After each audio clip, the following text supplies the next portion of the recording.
우리를 어떻게 그분의 백성으로 만들어 가시는지 보기 위해 이 자리에 모인 말씀 공동체입니다.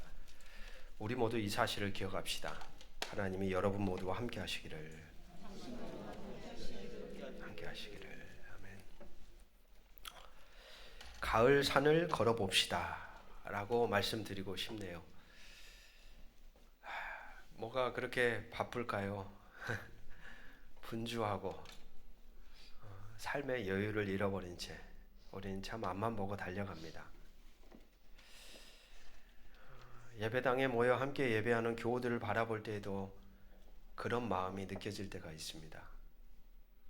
한 주일 동안 그렇게 열심히 살아오셨는데 주일날 이곳에서도 분주하게 하나님의 일을 감당하기에 정신이 없는 모습들, 그런 마음으로 다음 주 시간을 사실 생각합니다. 그냥 자연 안에 머무름이 하나님의 소리를 듣는 시간이고, 자연을 통하여 들려주시는, 깨닫게 하시는 마음이 하나님이 오늘 우리에게 주시는 메시지다.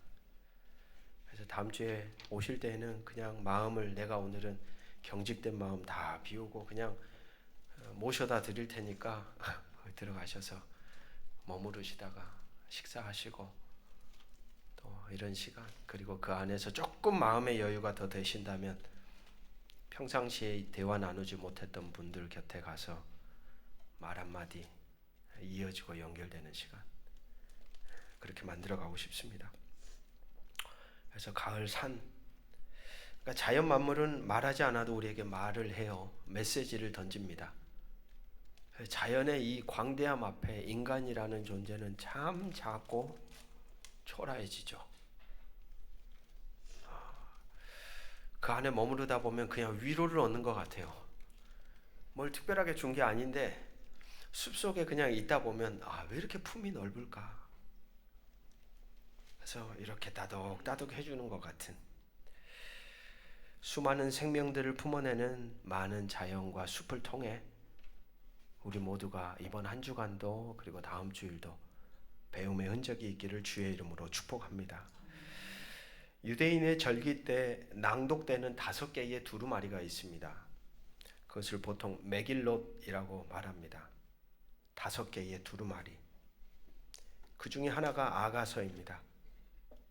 언제 낭독하냐면 6월절.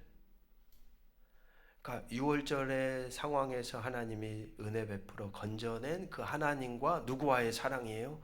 이스라엘 백성과의 사랑을 아가서를 낭독하며 이 신앙의 공동체를 걸어가는 사람들한테 그걸 교육했던 것이죠. 그리고 또 하나가 룻기 같은 경우는 오순절 때 낭독이 됩니다.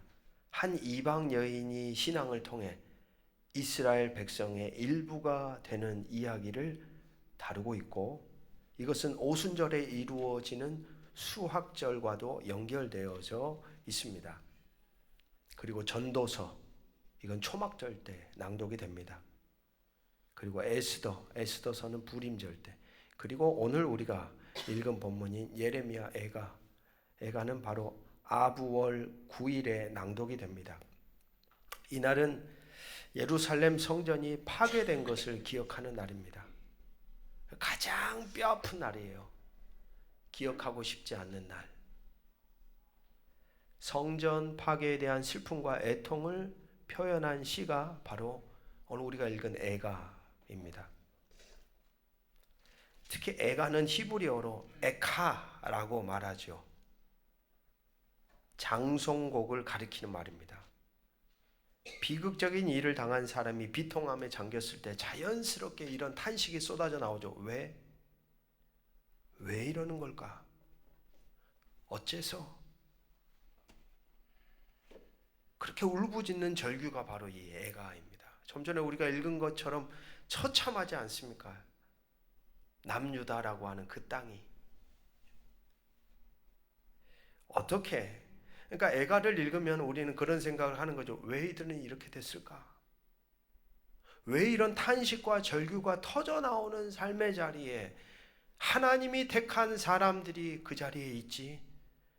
그러니까 전혀 다른 하나님을 만나는 거예요. 우리가 믿는 하나님은 인자하시고 자비로우시고 은혜를 베푸시고 자기 백성을 보호하시고 지키시고 구원하시는 하나님, 애굽의 통치 아래에서 탄식하고 신음하는 백성들의 소리를 들으시고 그들을 끌어내셨던 하나님이었는데, 이 에가서를 딱 읽는 순간 우리는 갑자기 머리가 멍해지는 거예요.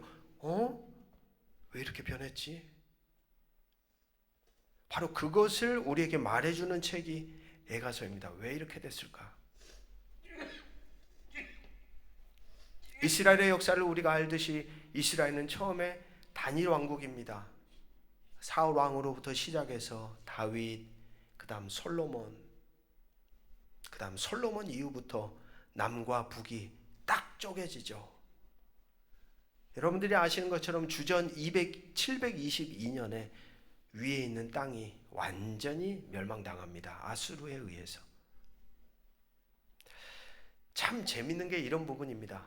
위에 있는, 어떻게 보면 자기의 핏줄과도 같은 한 민족이 아수르 땅에 완전히 끝이 났는데, 밑에 있었던 남유다 사람들이 그것을 바라보면서, 여러분 뭐든지 해석이 참 중요하지 않습니까?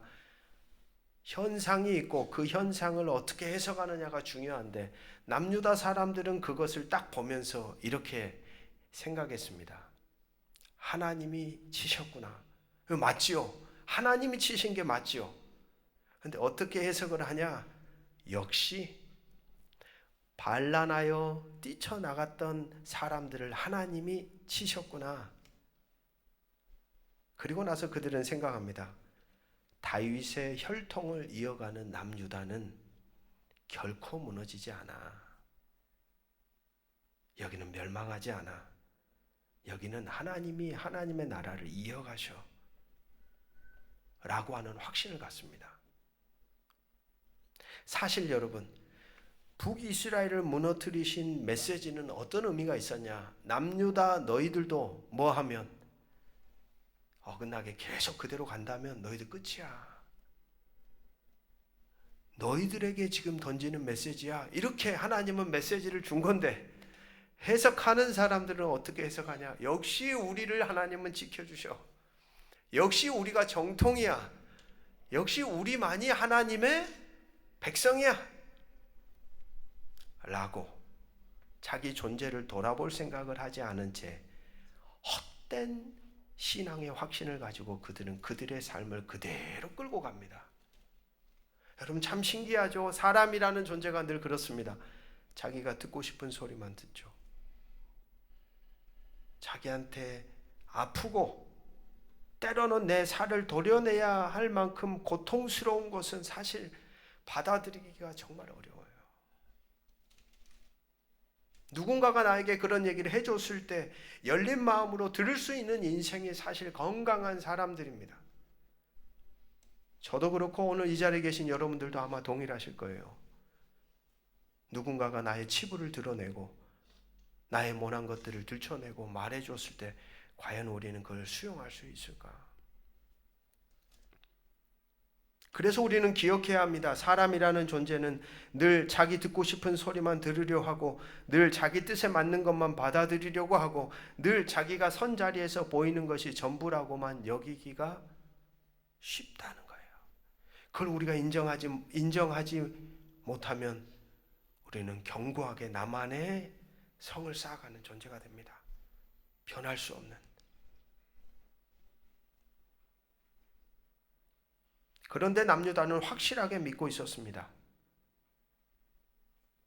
우리가 속해 있는 이 남유다가 다윗의 왕조요, 여기에 예루살렘 성전이 있고 이곳이 이스라엘이고 이것이 곧 하나님이다.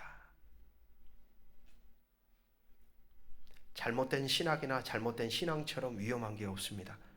차라리 안 믿었더라면, 차라리 하나님을 몰랐더라면 이처럼 바닥으로 처참하게 떨어지지 않았을 텐데, 여러분 생각해 보십시오. 이 땅에 존재하는 그 무엇이 하나님과 동일합니까? 이 땅에 존재하는 그 어떤 대상이 하나님과 같을 수 있는 대상이 어디에 있습니까? 예루살렘 성전도 똑같고 당신이 택한 백성들도 똑같고, 이 땅에 존재하는 그 어떤 공동체가 곧 이꼴 하나님이 될 수 있냐는 말입니다. 그런데 놀랍게도 남유다 사람들은 그것을 확신했습니다. 성전이 곧 하나님이다.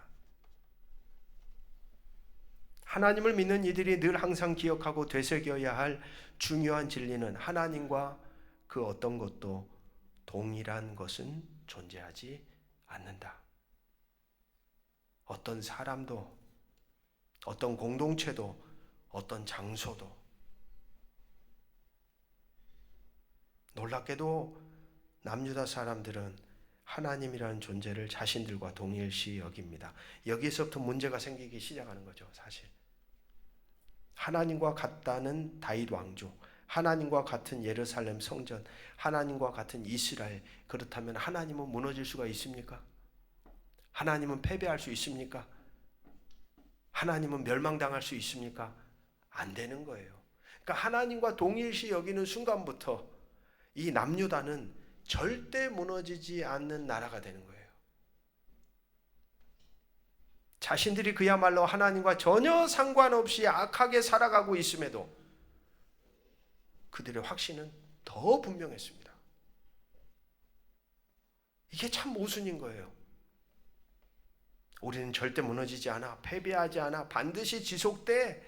자기 존재를 돌아볼 생각을 안 하고 자신의 삶을 회개하며 돌아설 생각을 하지 않고 자신들의 악한 삶을 하나님의 이름으로 확신하며 뻔뻔하게 그대로 살아갑니다.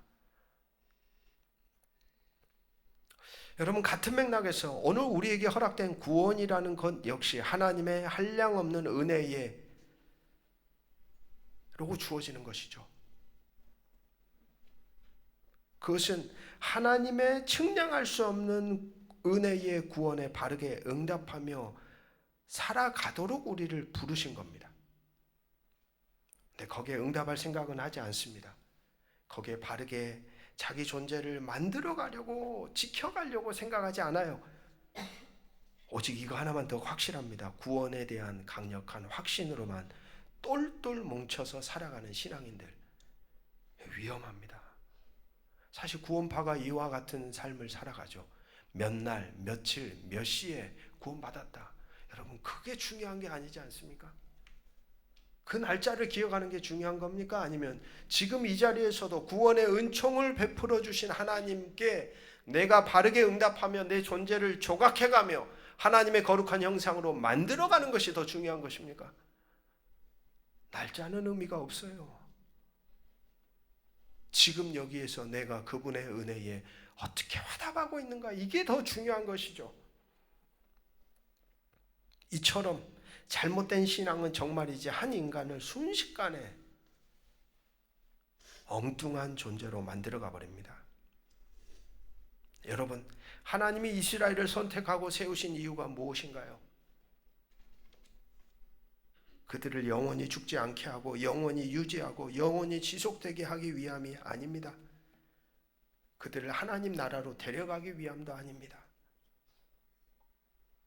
구원에 대한 자기 확신으로만 가득 찬 사람들을 양산해 내기 위함도 아닙니다.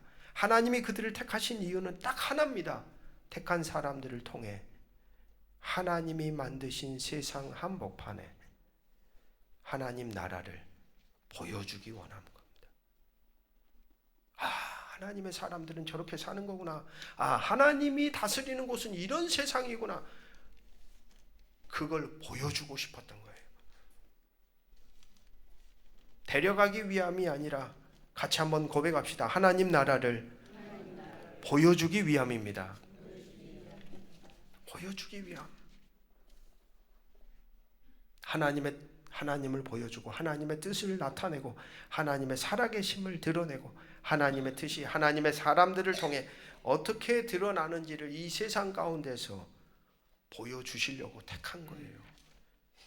동일합니다. 오늘 여러분들을 택하신 이유는 여러분들에게 구원의 확신을 심어주어서 보이지 않는 하나님 나라로 그냥 쑥 데리고 가시기 위함이 아니라 이 땅에 하나님의 나라를 보여주는 사람들로 여러분들을 만들어가는 겁니다. 예수님이 하나님의 나라가 가까이 왔다고 외치신 것처럼 이제는 그 가까이 온 하나님의 나라가 우리를 통하여 더 세상 속에 임하기를 원하신다는 거예요. 할렐루야. 어떻게 보여줄 수 있습니까? 하나님을 닮아가는 거룩한 흔적입니다. 하나님이 거룩하니 그들도 거룩하게 만드셨습니다. 하나님은 그들을 거룩한 백성으로 부르셨습니다.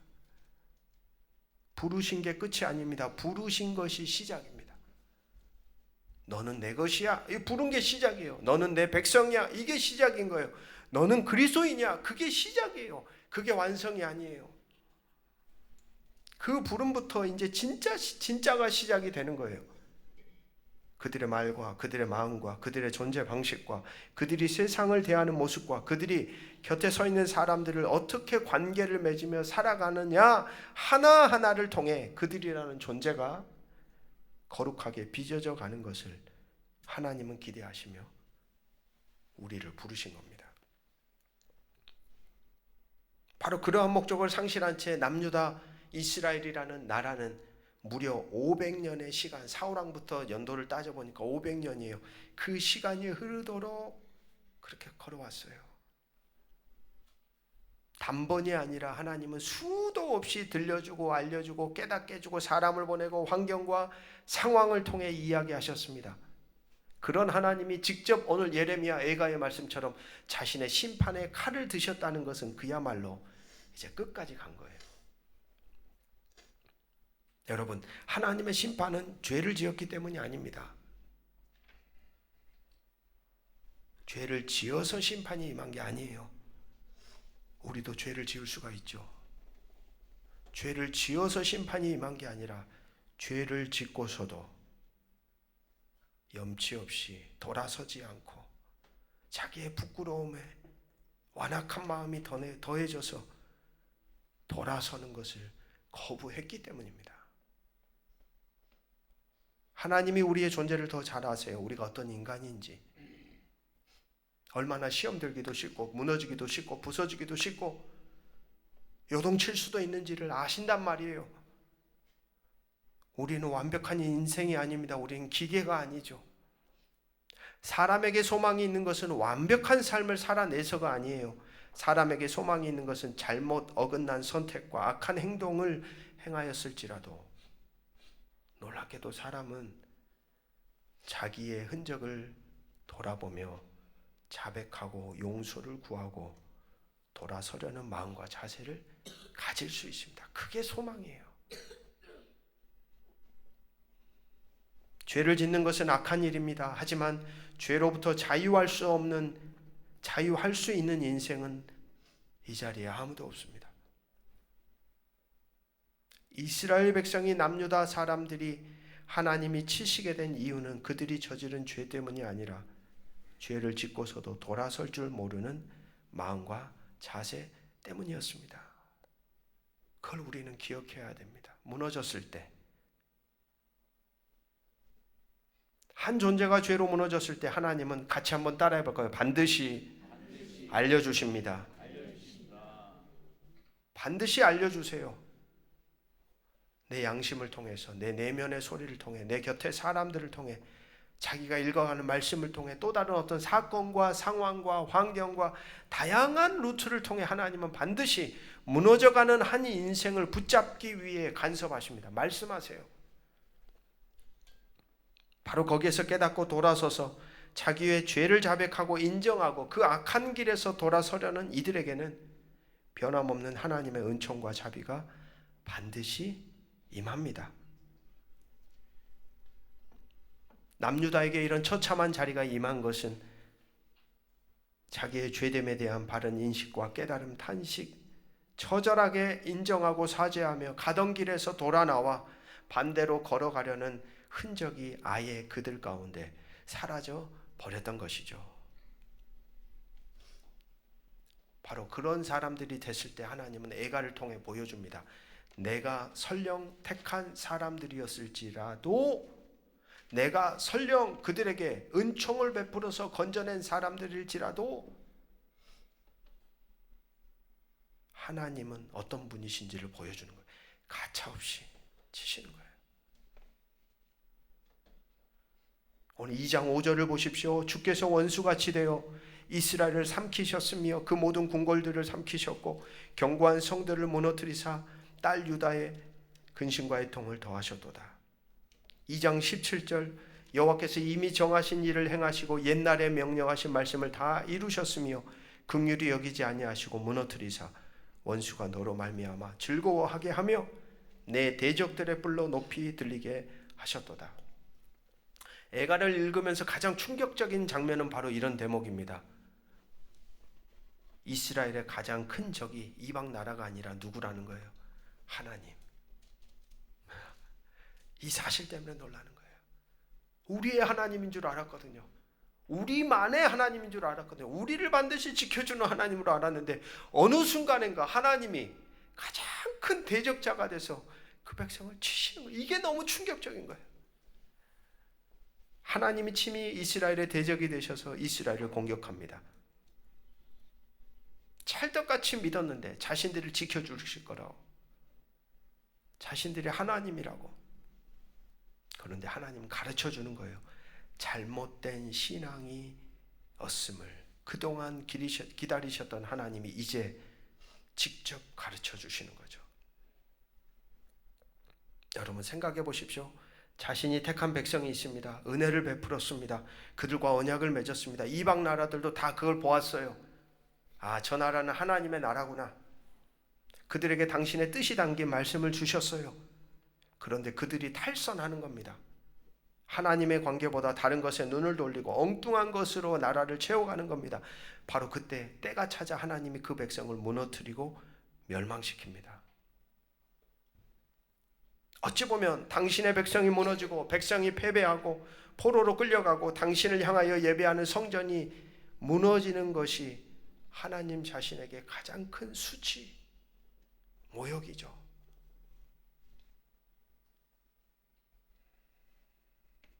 수치요 모욕이요 멸시임이 분명하지만 그렇다고 하여 그렇게 살아가는 당신의 백성들에 대하여 하나님은 애가를 통해 말씀해 주시는 거예요.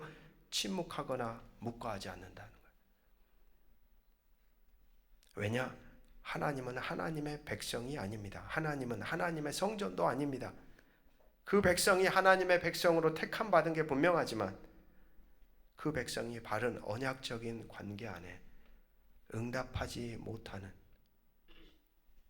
자발적 순종함으로 말씀을 따라 살아가지 못하면 하나님은 언제라도 택한 사람들에게 그들을 무너뜨림으로 하나님이 어떤 분인지, 하나님 백성이 어떤 사람들인지를 가르쳐 주시는 참 하나님이십니다.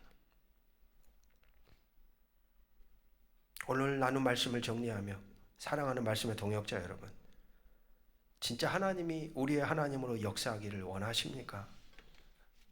진짜 내 인생 가운데 하나님이 나를 통하여 일하기도 원하고 당신의 나라가 세워지기를 원하고 하나님의 마음을 시원케 하기를 원하십니까?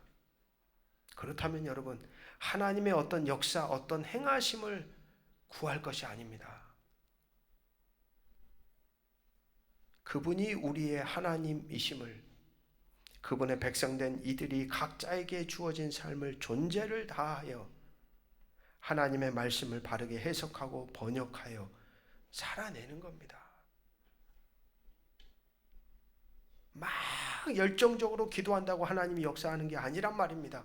삶으로 우리에게 허락된 일상 삶의 자리에서 하나님의 말씀을 깨달은 만큼 내 존재를 다해 살아갈 때에 하나님은 미천한 우리의 인생을 통하여서도 당신의 나라를 세워가시는 분이십니다. 거기에는 하나님의 역사가 하나님의 때와 뜻에 맞춰 알아서 일어나는 겁니다. 그래서 역사를 구할 것이 아니라 같이 한번 따라해 봅시다. 말씀을 따라 살아가면 충분합니다. 한강 작가의 책이 선정되었던 이유 가운데 하나, 그녀의 책을 번역하였던 프랑스 작가 때문이었다는 매스컴 보도를 보았습니다. 사실 우리나라 안에 그동안 노벨 문학상을 받을 만한 작가들이 많았다는 거예요. 그런데 뭐가 문제였습니까? 번역을 할 수가 없는 거예요. 근데 이 한강 작가의 책을 그 프랑스 사람이 서울대학교에 와서 공부도 하고 이 땅에 머무르면서 번역을 잘했다는 거예요. 저는 그 대목에서 잠깐 멈춰 섰습니다. 왜냐하면 오늘 우리 손에 쥐어주신 성경이라는 이 책을 오늘 우리는 세상 가운데서 어떻게 바르게 읽고 번역해 가고 있을까? 어떻게 들려주고 있을까? 성경이 문제는 아니겠지요. 성경이 문제가 있어서는 아닐 겁니다. 우리 손에 쥐어주신 계시로 주신 이 말씀이 그 말씀을 읽고 해석하고 적용하며 살아내는 사람들로 인해 때로는 하나님이라는 존재가 참 초라해지는 시대를 우리는 살아가고 있는 중입니다. 그만큼 우리의 삶은 중요합니다.